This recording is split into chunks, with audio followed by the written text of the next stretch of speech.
Hello again, everyone, and welcome to another edition of the Fantasy Slant, powered by Pro Football Focus and brought to you by DraftKings. I'm your usual host, Michael Moore, along with my usual co-host, Russell Clay. Say hello, Russ.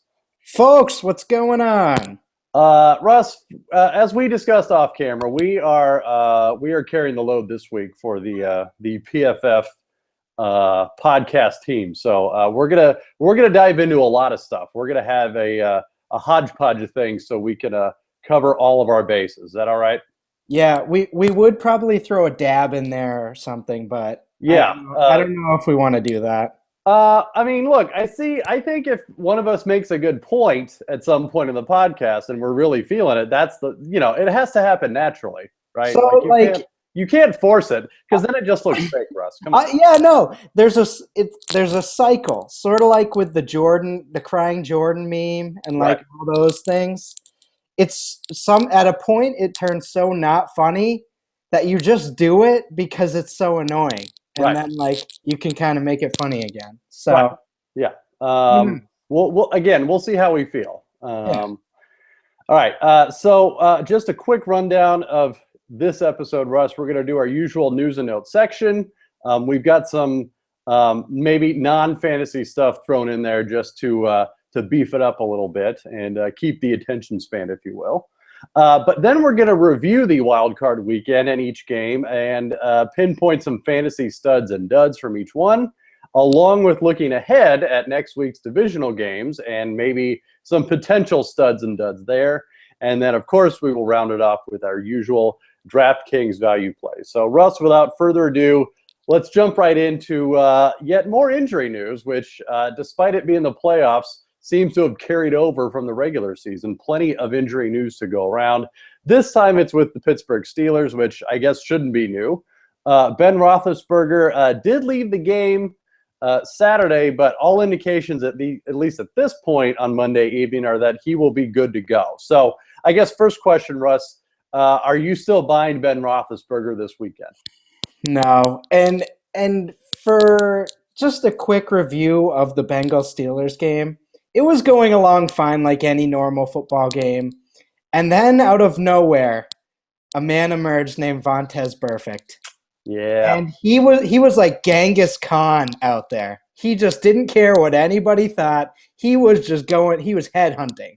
He hurt both Roethlisberger and Antonio Brown. And he was just going out. Which is quite the twofer if you think about it. But he also ran out of the stadium. But yeah, in terms of Roethlisberger, when he did come back in, he was throwing like 5-yard outs and stuff like that. I don't think he's good at all. Yeah.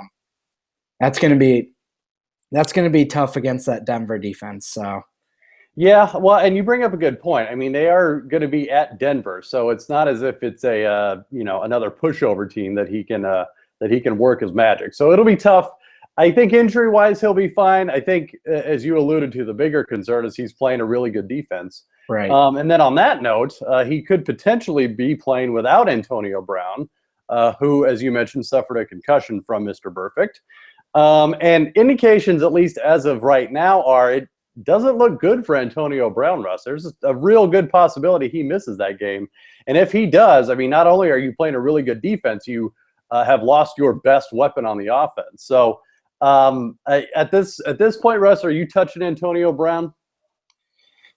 Unfortunately, it looks like he's just not going to play. So that's unfortunate. It always seems like he takes big hits and gets back up, but this one was just a little different, you know? He was kind of motionless there for a second. So Yeah, and again, the indications are that it doesn't look good, and look, if it doesn't look good this early in the week, then I think it's a pretty good chance it's not going to be good at the end of the week. So right, when you hear about something on Monday, like you said, right. And just as a quick side note, Vontaze Burfict did get suspended 3 games for that little stunt. Now he'll probably appeal and maybe get it knocked down to 1 or 2, but either way, he did go punished for that, so he will serve that next season, but doesn't really make it go down any easier for the Bengals, Russ. But speaking of it going down easy, we were treated to a shanked field goal to end the game in Minnesota against Seattle, which I don't think anyone's really rooting for it, but it is one of those rare things that when it happens, it's kind of like, it's kind of like a unicorn. Like it's mythical, and then when it happens, like you can't believe it just happened. So, yeah, I don't know, Russ. Is there really anything else to say other than, wow? It just wouldn't happen any other way for the Seahawks and the Vikings. Like, this wouldn't happen if it were the Seahawks. And I don't know why. I don't know what magical powers there are, but it just seems like bad teams somehow find a way to, like, keep themselves down. And this is just another example of, like, this is never in 12 years of, like, Patriots games. That's never happened to them, Right. Like not one time did that happen in all their playoff games. Yeah, they need to borrow some of that Patriots mojo.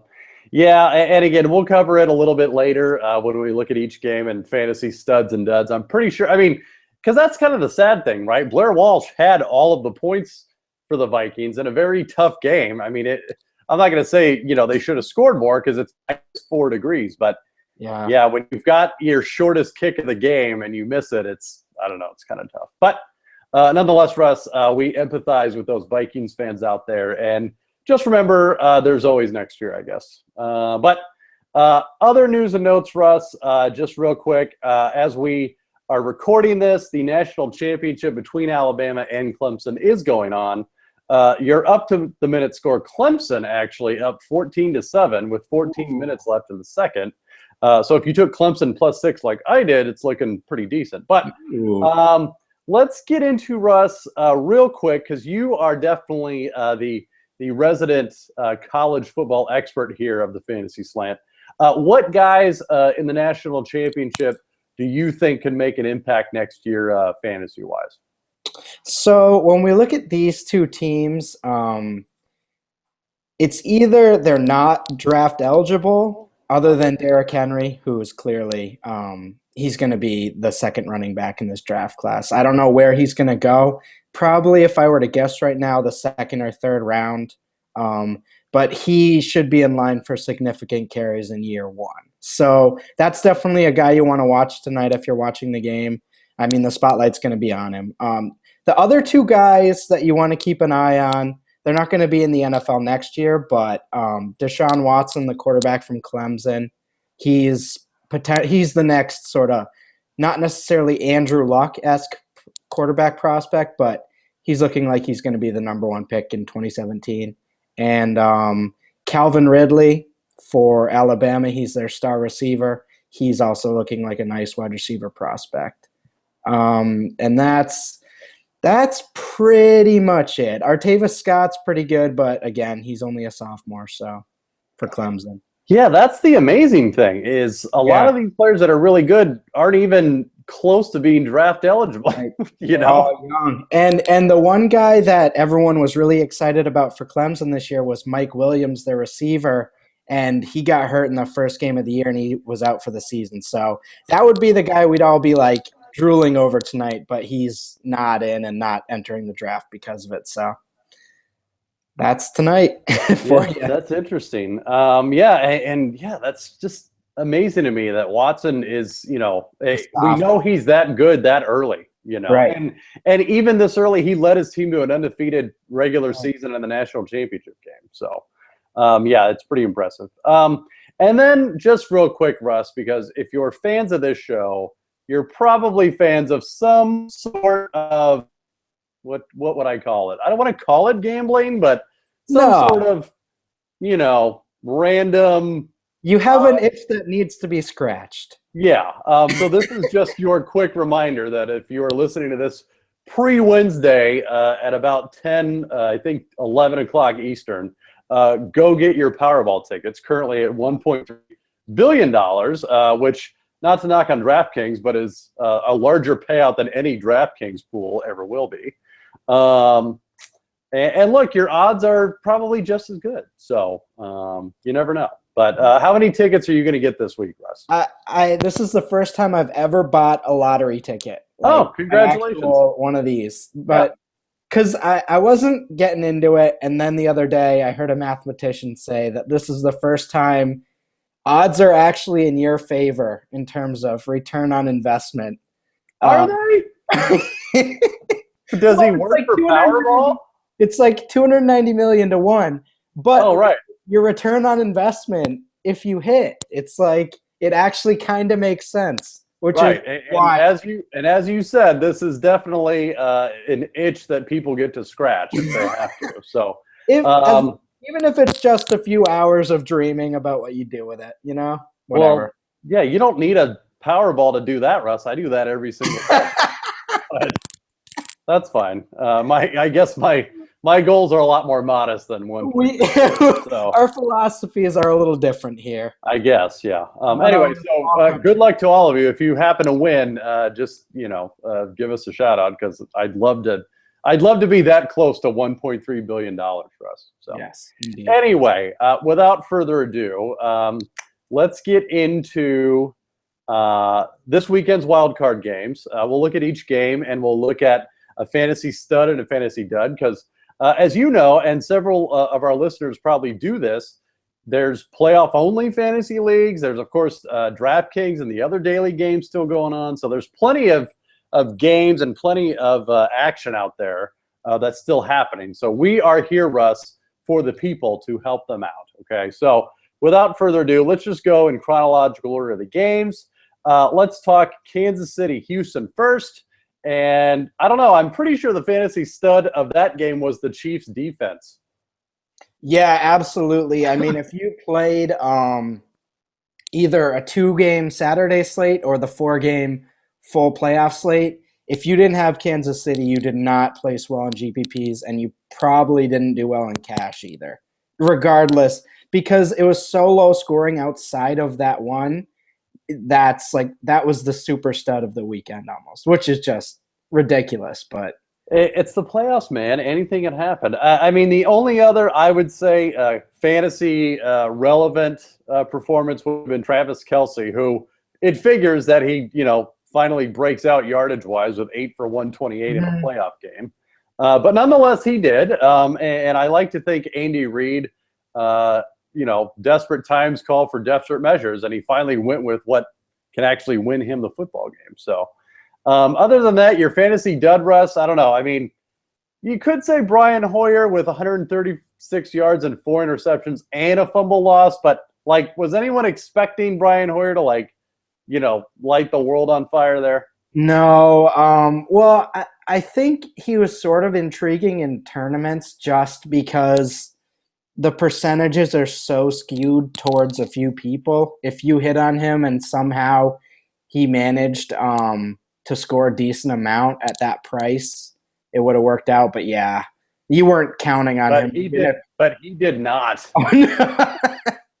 I'm pretty sure I saw a stat, and this is not mine, but I did see it on Twitter, where literally if he threw every one of his 34 pass attempts into the ground, his quarterback rating still would have been higher than what it was from that game. So, which I believe it. And again, I don't think it was from an Onion-type Twitter account, so I'm going to believe it. But other than that, Russ, I mean, Charkandrick West didn't really do much, and people were kind of on him just because of the Chiefs running game. But he didn't do much, but he also they didn't go with him a lot. They gave Spencer Ware twice as much. So, and again, this is kind of a bit of a preview of my Dynasty Stockwatch article for this week, not to give any spoiler alerts, but yeah, I'm looking at Spencer Ware and Charkandrick West, and I don't know. It seems like Ware is the hot hand there as far as the running game. But anyone else that sticks out for you from Chiefs Texans, Russ? No. Good or bad? Yeah, just the Texans need their skill position players back. Yeah, well, they need something. All right, so let's move on to the craziness, Russ, that was Steelers and Bengals. Steelers won 18-16 on a last-minute field goal. As we mentioned earlier, a couple injuries that knocked some key players out, Ben Roethlisberger, Antonio Brown. But before then, this was a fairly, I would say, fantasy-heavy game. You had Antonio Brown with 7 for 119, A.J. Green with 5 for 71 and a touchdown. Who would you give this fantasy MVP for the game to? I would say A.J. Green, only because he was so much cheaper than Antonio Brown. So it was kind of like a nice hedge off him. You probably played them both, but I think Green hit a larger percentage of value. Yeah, I'd agree with that. And then, of course, in the running game, again, it's been a theme all season with us, Russ. It just sort of not only who's your backup, but who's your third string. So Mr. Toussaint of the Pittsburgh backfield, D'Angelo Williams out with a foot injury, 17 carries for 58 yards, so not great, but added 4 catches for 60 yards in the passing game. So redeemed some of those folks that went super cheap on running back. If you went even cheaper with Jordan Todman, you got some value with 11 carries for 65 yards. So in the run game there, Russ, is that just, too mixed up to get involved with, or are you seeing some potential there? It's kind of Toussaint's an option only because there's for 8 games or 8 teams left, So it's kind of like in a tournament, you just throw him in there because he's likely to get the volume. Obviously, we got to watch for Jordan Todman and see what the press clippings say about his usage. But I can't imagine they would fully switch out Toussaint. So I imagine a sort of combo with Toussaint and Todman and splitting carries on that. So, all right, any fantasy duds for you, Russ, from Steelers Bengals? Do we consider Roethlisberger a dud? I mean, I think if we're playing the value argument, you could, only because only 1 touchdown for Ben Roethlisberger is actually pretty low. And again, same thing with A.J. McCarron, 212 yards, a touchdown, interception. I don't know that you're expecting a whole lot. I think if anyone, you can go the Jeremy Hill route, who wasn't just a fantasy dud, but an in-game dud with that late fumble.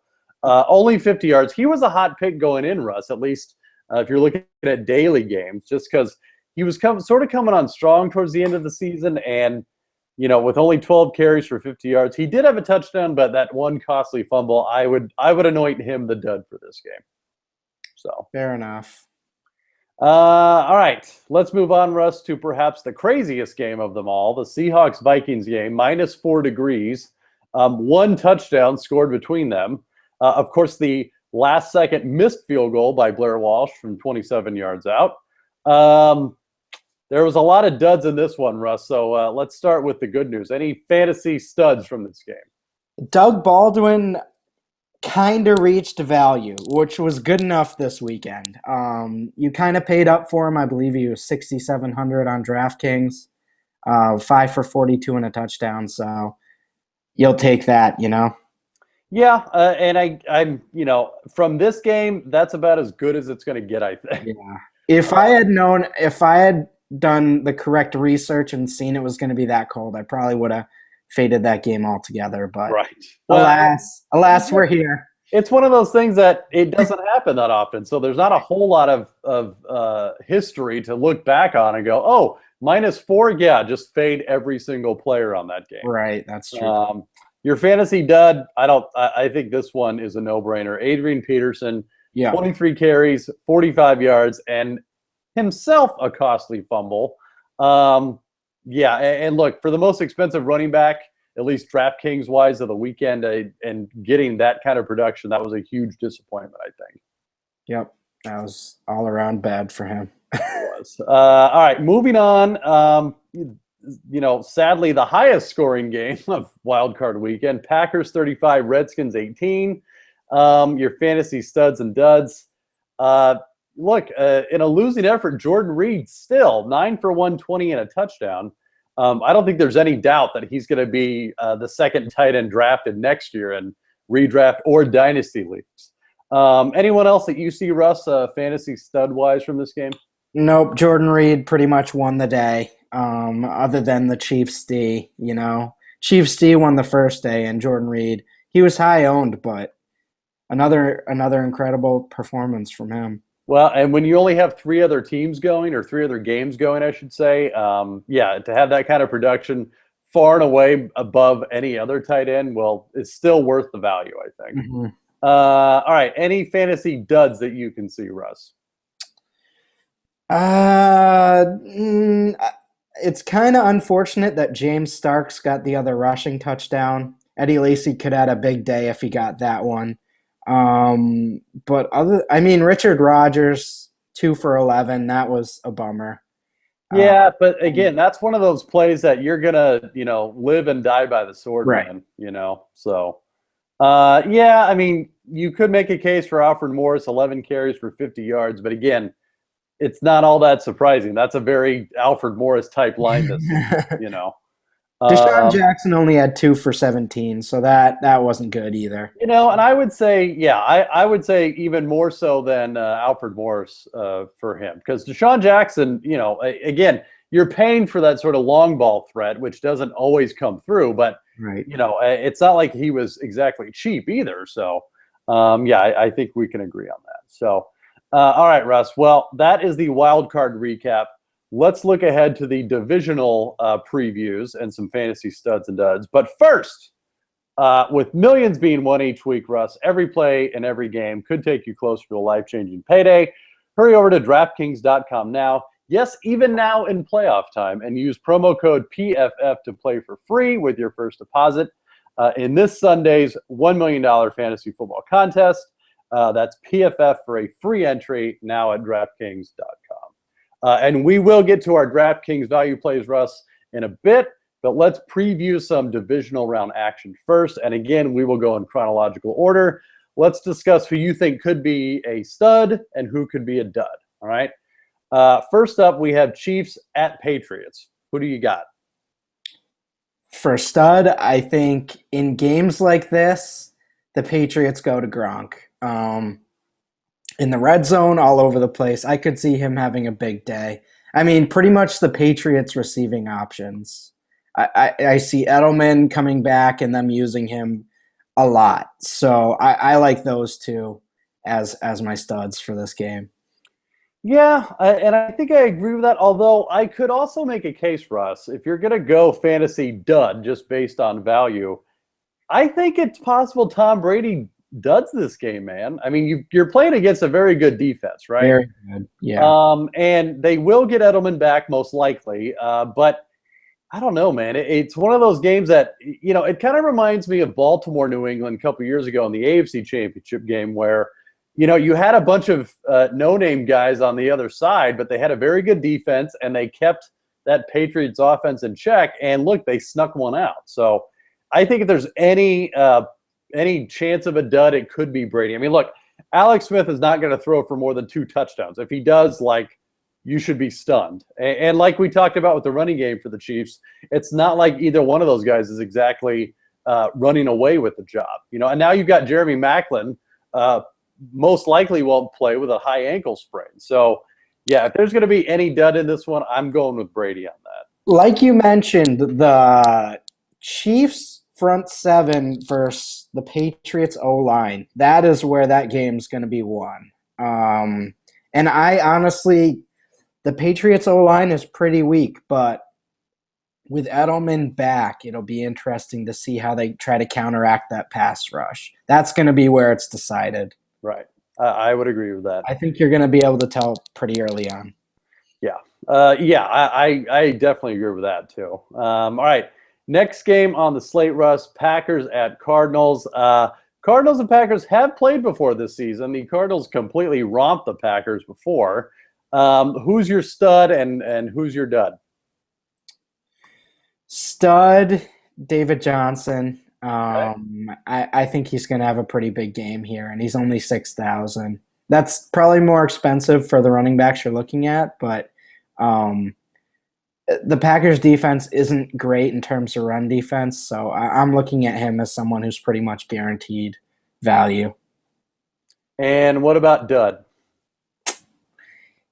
The whole Packers offense, pretty much. We saw it a few weeks the whole ago. Packers this week. I'm not fading them 100%, but I'm definitely don't want them in a majority of my lineups. It's just it's such a tough matchup for them. I don't see it working out for them. Yeah, I'd probably agree with that. And like you said, on your stud, David Johnson, he's 6,000, but look, if he's your most expensive running back, okay, there really is no other running back that is a rock solid option this week other than him, you know. Now, I you could argue for DraftKings stuff, especially in tournament plays, he might be extremely popular. So if you're going the contrarian route, he's not it. But if you're going for value and consistency, I agree with you. I think he's the guy. And then dud, yeah, I think I'm with you. I don't know that there's any other play. I mean, look, if it's anyone's guess which Cardinals receiver sort of shows up this week or who they select, you know. But yeah, I'm with you. I think I'm pretty sure I'm scared for Aaron Rodgers. It's just really good defense, and they're coming off a really tough game, and you know, he just doesn't have the same weapons as he's used to. You know, he just doesn't. And not to take anything away against Washington, they're also a good team, obviously. They made the playoffs, but you know, Washington and Arizona are just completely different ball games. And you know, this season, let's just look back at the game at Arizona in Week 16. Rodgers was 15 of 28 for 151 yards, 1 touchdown, and 1 interception. Lost 2 fumbles, and I believe he was sacked a lot. So 9 times. Yeah, that's a lot. That's my definition of a lot. So yeah, I think I'm with you there, Russ. I'm trying to avoid any Packers that I can. Yeah. All right. So moving on, next game on the slate, we have Seahawks at Panthers, which I'm going to say might be the most entertaining game of the weekend. Absolutely. All right, let's go with your stud and dud first, Russ. Stud, I'm looking at Doug Baldwin as you can't stop him, Russ. You can't stop Doug Baldwin. And if you're worried about Josh Norman, Doug Baldwin plays in the slot, so he won't be shadowed. It just seems like he's so consistent now. Even without touchdowns, he's just getting so many receptions and targets that when in a 4-game doesn't slate, matter. Yeah, in a 4-game slate like this, you need that consistency. So, all right, who's your dud? Oh boy, I wouldn't say Kristen. You have high expectations for Kristen Michael, but I don't know what You've got moderate expectations for Kristen Michael. I don't know what the status of Marshawn Lynch is, but if Kristen, I don't think Marshawn Lynch knows what the status of Marshawn I Lynch don't is. either. That's a whole other story, but that's a weird story in its own. But I don't like that matchup against Carolina's defense, so I probably won't have many shares of him.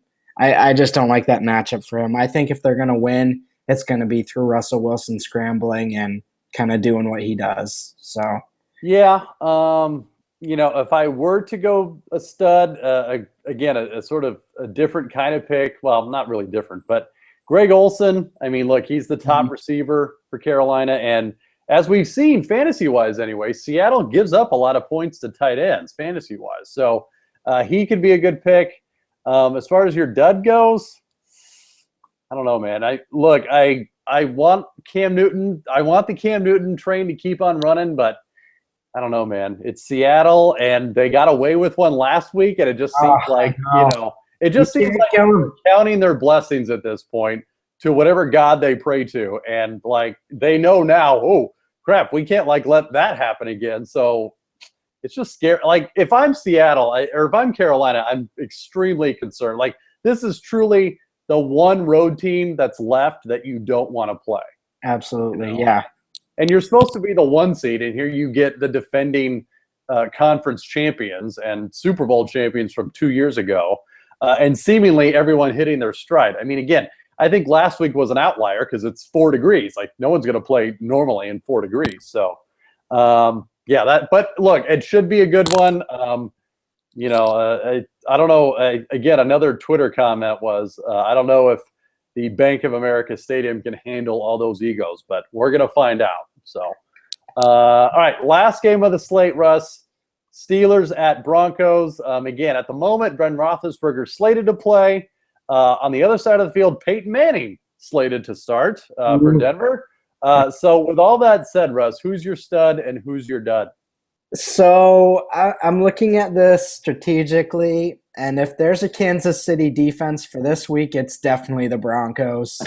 Okay. If Antonio Brown is out and Roethlisberger is limited, and Landry Jones starts getting snaps, then it's all over.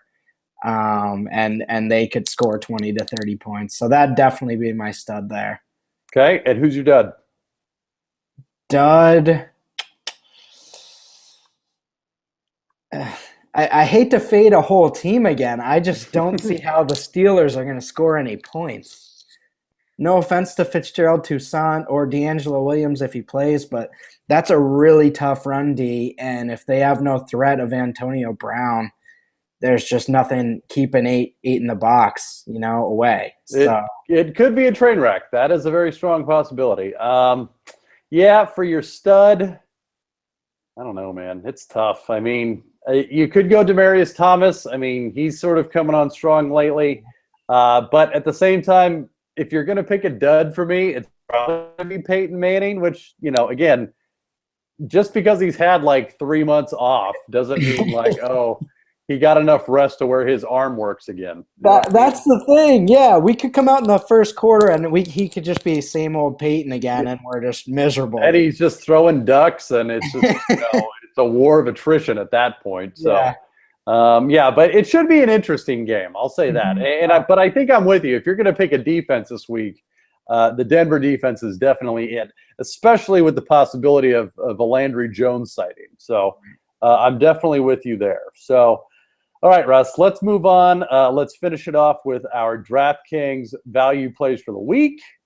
Despite it being the divisional playoff or the divisional week, and despite there being only 4 games, there's still a lot of daily games going on, Russ. So with that said, let's look at the positions in order. Let's see. Quarterback, value play, who do you got? So Carson Palmer sitting there at 6,500.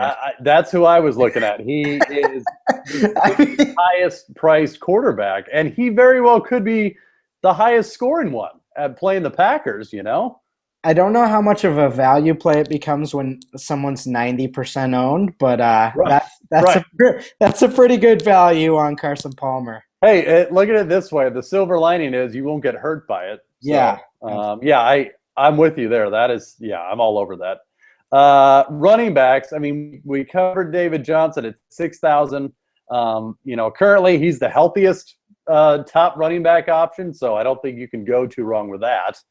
I don't know. Value plays, I don't know. I mean, you've got James Starks there at 4,000. He could get some receiving down duties. You've got actually Ronnie Hillman at 4,100. Had a very good game in Week 17, and you never know, could parlay that. Who else are you looking at running back? I'm looking at that Denver running game. C.J. Anderson 3,700 and Ronnie Hillman 4,100. Either one of those guys. If that turns into a blowout, I could see one of them sort of winning the week. Getting 20-ish points from one of them. And look, at the very least, even if one of them's a flex play, right, and you don't want to tie up all your running back shares into a Denver running back, at least if you want to flex play with Hillman or C.J. Anderson and they score a touchdown, then it's paid its way. So, all right, wide receivers, Russ. As far as value plays, oh man, that's not a whole lot going on. I mean, I could go for Tyler Lockett actually at 4,400. I think that's pretty good value there. Well, in a 4-game slate, it just depends on how you want to play it. Sometimes, like, you just throw those random low-owned guys in that have a part of the offense. So, like Jermaine Kearse at 3,200, if he scores a touchdown, that's a huge advantage for you. Right. And he'd done that in 2 of the last 3 games. So, and he had a 100-yard game in Week 15. So, him hey, if Macklin doesn't play, Albert Wilson was getting some targets last week, and he's 3,800. But there's just not a lot down there. Yeah, I mean, I could go Devin Funchess, I think, at that price. Yep. He's only at 3,400. And again, if he's the last receiver on your roster, then so be it. If he scores a touchdown in that game, then again, it's paid its way. So, Mm-hmm. All right, Russ. Rounding out tight ends. Oh, it's pretty much like, Gronk and I don't want to say everyone else, but it's close. Who's your value plays for this week, if any? Can I just play Jordan Reed again? He sadly is not an option here. Or no.